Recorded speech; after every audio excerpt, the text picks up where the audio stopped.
दिनै गलाघाट जिल्ला दुलाराय बर' फरायसा आफादनि खुंगा 40थि बोसोरसालि जथुम्मा बेनि बानजाय आफाद दानाय हाबाफारि दङमोन।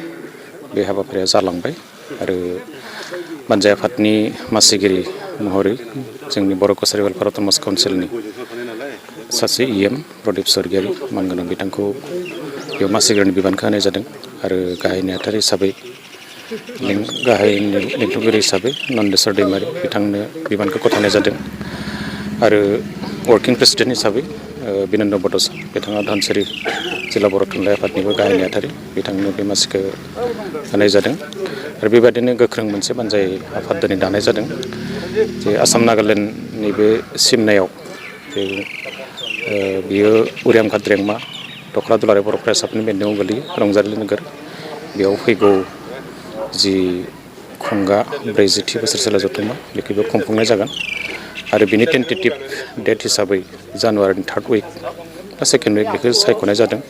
2nd उइकआ जिहेतु मागो दमासि गोलैयो बेनिखायनो 3rd उइकखौनो टेन्टेटिभ बेखौ मोनसे उइक हिसाबै बेखौ लानाय जादों। बेनि गेजेराव बेखौ खुंफुंनाय जागोन आरो मिरु दुलाराय बर' फरायसा आफादनि जि रौतायाव जानो गोनां बोसोरसालि जथुम्मा बेनि सिगां बेखौ खुंफुंनायनि थाखाय थाम थिम खालामनाय जादों।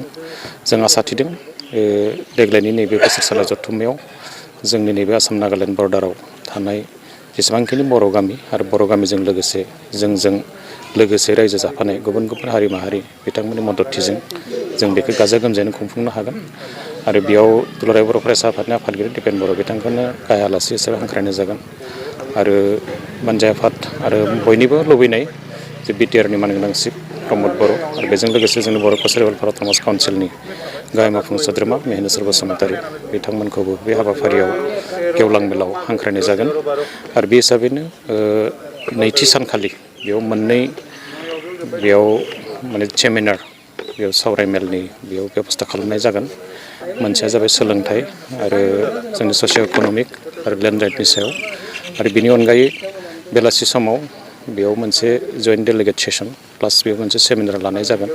बे सेमिनारानो जाबाय जोंनि कुवालिटि ससाइटि दानांगौनि थाखाय गुन गोनां मोनसे समाज दानांगौनि थाखाय माखासे बेयाव जिखिनि जों हाबाफारि दङ बेनि सायाव मोनसे सेमिनार बेयाव लानाय जागोन आरो बे सेमिनाराव हयथ' जोङो फुंखा सुबुं महरै हयथ' एक्सपार्ट बिथांमोनखौ बेयाव हांख्रायनाय जागोन आरो बेखौ दिनै डिसिसन लानाय जादों। आं आसा थिदों बे 40थि दुलाराय बर' फरायसा आफाद गलाघाट जिल्ला कमिटिनि जे बोसोरसालि जथुम्मा बे गाजा गोमजायै खुंफुंजागोन। दिनै रंजालि नोगोर जयन्तीपुराव नैबे रेंमा उरियाम घाटनि रंजालि नोगोराव गलाघाट जिल्ला दुलाराय बर' फरायसा आफादनि 40थि बोसोरसालिया जथुम्मानि जों दिनै बानजाय आफादखौ बाहाय दानानै लाबाय। जोंनि बड' कसारि वेलफेयार अट'नमास काउन्सिलनि मानगोनां इएम मुसुर प्रदीप स्वर्गियारीखौ चेयारमेन आरो नन्देस्वर दैमारिखौ कनभेनर महरै जों बाहाय मोननो हादों आरो जों गोख्रोङै दिनै गासिबो दालाय आफादफोरखौ जों फ्राय दाखाना लाखाजोब्बाय। माखासे साफा सानै थालांदों बिथांमोनखौ उनाव जों सोनानै लाजोबगोन। दा नैबे रंजालि नोगोर जयन्तीपुराव जों डिसेम्बर दाननि लास्टआव एबा जानुवारिनि 1st उइकआवनो जों नैबे जोंनि बोसोरसालिया जथुम्माखौ गलाघाट जिल्ला दुलाराय बर' फरायसा आफादनि जों बेखौ लागोन। जों जोंनि कालारखौ जों दिनै थिग खालामना लानो हायाखै। जों गोबां आलासि हांख्रायनो नागिरदों जोंनि मानगोनां दुलाराय बर' फरायसा आफादनि आफादगिरि दिपेन बर' सारखौ जों हांख्रायगोन। जों बिथांजों सावरायलायनानै जोंनि कालारखौ जों थिग खालामगोन। लोगोसे जों बिटिआरनि चिफ मानगोनां मुसुर प्रमद बर' बिथांखौबो हांख्रायगोन आरो गोबां जों आलासि जोंनि बर'नि सानसुमै गिदिर लिडार जोंनि देग्लायनि गलाघाट जिल्ला एबसुनि जों जथुम्मायाव जों हांख्रायनो नागिरदों। बेजों लोगोसे जों हा हुखौ लानानै एबा सोलोंथाइखौ लानानै जों मोननैसो सेमिनारबो जों बाहाय लानो जों सावरायगासिनो दङ। सेमिनारबो जों मोननैसो लागोन। सानथामनि मेहेरगोनां रंगिना संगिना जों हाबाफारि लानानै जों बाहाय खुंफुंनो नागिरदों जोंनि गलाघाट जिल्ला दुलाराय बर' फरायसा आफादनि नैबे जथुम्माखौ।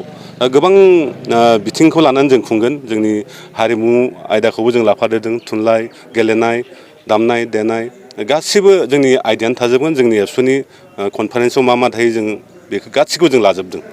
जोंनि हारिमु आयदायावबो जों जोंनि आसामनि मुंदांखा आर्टिस्टफोरखौ जों हांख्रायगोन।